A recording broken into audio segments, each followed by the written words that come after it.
Mga kapatid, Shema, makinig, magnilay, magsalo tayo sa salita ng Diyos. Ang turo po ng mundo ay, gusto mo bang maging magiting? You have to be a somebody. Baligtad po ang turo ng Ebanghelyo. If you want to be great in the kingdom of God, you have to be a nobody. Ngayon po ay ating pagninilayan ang mabuting balita sa pagdiriwang natin ng kapistahan ng Santo Niño. Noong panahong iyon, may mga taong nagdala ng mga bata kay Jesus upang hilinging ipatong niya sa mga ito ang kanyang kamay, ngunit pinagalitan sila ng mga alagad. Nagalit si Jesus nang makita ito at sinabi sa kanila, "Hayaan ninyong lumapit sa akin ng mga bata at huwag ninyo silang pagbawalan, sapagkat ang mga katulad nila ang mapapabilang sa kaharian ng Diyos. Tandaan ninyo, ang sinumang hindi kumikilala sa paghahari ng Diyos tulad ng pagkilala ng isang maliit na bata ay hinding-hindi paghaharian ng Diyos." Kinalong ni Jesus ang mga bata, ipinatong ang kanyang mga kamay sa kanila at binasbasan sila. Ang pagdiriwang po natin ng Santo Niño ay isang pribileyo na ibinigay sa atin ng ating inang simbahan tuwing ikatatlo ng linggo ng Enero. At napakaganda rin po na natatapat tayo sa isang malaking pagdiriwang na gaganapin sa Luneta kasama natin ang ating Santo Papa. Simulan po natin ang ating pagninilay sa pamamagitan ng isang insidente na naranasan ng isang Jesuit prison chaplain. Ayon po sa isang kwento, isang araw ay nagkaroon ng therapy ang mga nasabing preso. Binigyan po sila ng mga retaso at iba pang mga gamit na pwede nilang gamitin upang lumika kung ano man ang gusto nilang likhain. Karamihan po sa mga nasabing preso ay gumawa ng mga stuffed toys, mga laruang pambata, para po bang bumalik sila sa kanilang pagkabata. Ang ginawa pa po ng mga presong ito ay kinalong-kalong nila ang mga nasabing mga laruan. Napapayak pa nga po ang karamihan sa kanila. Nung gabi na po, dinala pa ang nasabing mga laruan sa kanilang mga silid. Kasakasamang natulog ang mga ito. Batay po sa nasabing insidente ayon kay Father Joseph Galdon, there is a child in each and every one of us that no one can kill.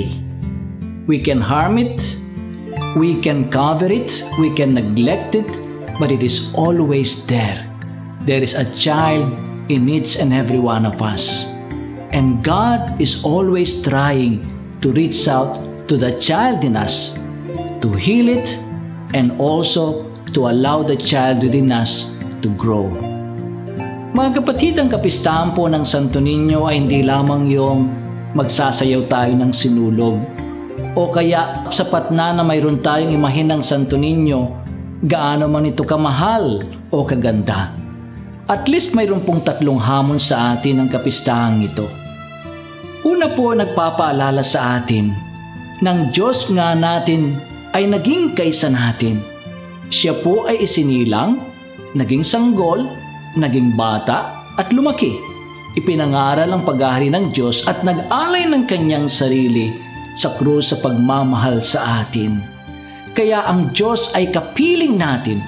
Hindi po siya kakaiba sa atin. Naranasan niya ang pagiging bata. Ang ating pong debosyon sa Santo Niño ay hindi lamang nanggagaling sa ating angking pagmamahal sa mga bata. Malapit po tayo sa Santo Niño dahil ang Santo Niño mismo ay malapit sa atin. Makikita po natin ito sa iba't ibang himayin natin. Santo Niñong nakabarong Tagalog, Santo Niñong nakapang-basketball uniform, o kaya nakasuot ng uniforme ng pulis. Para bang sinasabi natin, isa ang Santo Niño sa atin. Kasama natin siya, hindi siya iba sa atin. Sa ating pong Ebanghelyo narinig natin na dinala ang mga bata sa ating Panginoong Yesukristo. Ngunit hinahadlangan po sila ng mga disipulo Marahil hayo po nilang maistorbo ang ating Panginoong Jesucristo, o kaya mga bata lang yan, walang pakialam ang ating Panginoong Jesucristo sa kanila.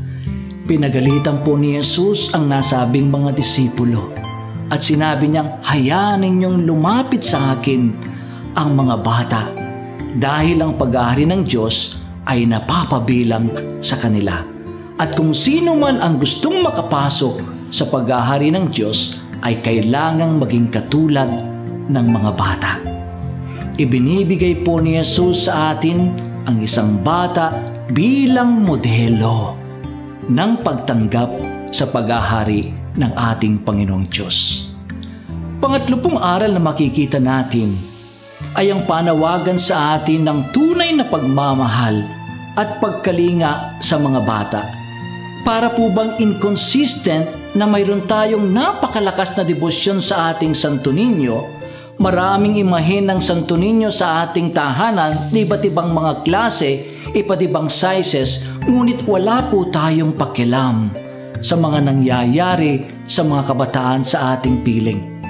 Ang Pilipinas na mayroong napakalakas na debosyon sa Santo Niño, dito rin po natin makikita, nakakalungkot man, ang napakaraming street children. Children who are abused, who are neglected, physically, emotionally, and even sexually abused. And so ang debosyon na ito ng Santo Niño ay dapat magdala rin sa atin sa pagkalinga at pagmamahal sa mga bata. At sino man ang kumakalinga sa kanila ay kumakalinga rin sa ating Panginoong Diyos. Mga kapatid, magdasal po tayo na nawa ay tulungan tayo ng Diyos na ang debosyon na ito ay pagsasabuhay mismo ng halimbawa ng ating Panginoong Diyos. Ama naming mapagmahal, nagpapasalamat po kami sa pagbibigay mo sa amin, sa aming Panginoong Jesucristo, na isinilang, naging sanggol, naging bata, naging katulad namin at kaysa namin. Kaya mayroon po kaming kakampi sa aming buhay. Nawa Panginoon, ang pagtanggap namin kay Jesus ay magdala rin sa amin ng pagyakap ng mga halimbawang ibinibigay ng mga bata upang tunay naming matanggap ang iyong paghahari sa aming piling. Nawa rin Panginoon, ang debosyon na ito ay magdala sa amin sa tunay na pagkalinga sa mga bata sa aming mga piling, sa lahat ng mga hina sa aming lipunan. Ito po ay inihiling namin sa pamamagitan ni Kristo na aming Panginoon. Amen. Pagkapatid, atin pong napagnilaya ng salita ng Diyos. Ako po si Father Robert Manansala ng Kapatirang Franciscano dito sa Pilipinas at presidente ng Our Lady of the Angels Seminary sa Novaliches, Quezon City. Huwag po tayong maging tagapagkinig lamang ng salita ng Diyos. Isabuhay po natin ito at ibahagi sa ating mga kapwa.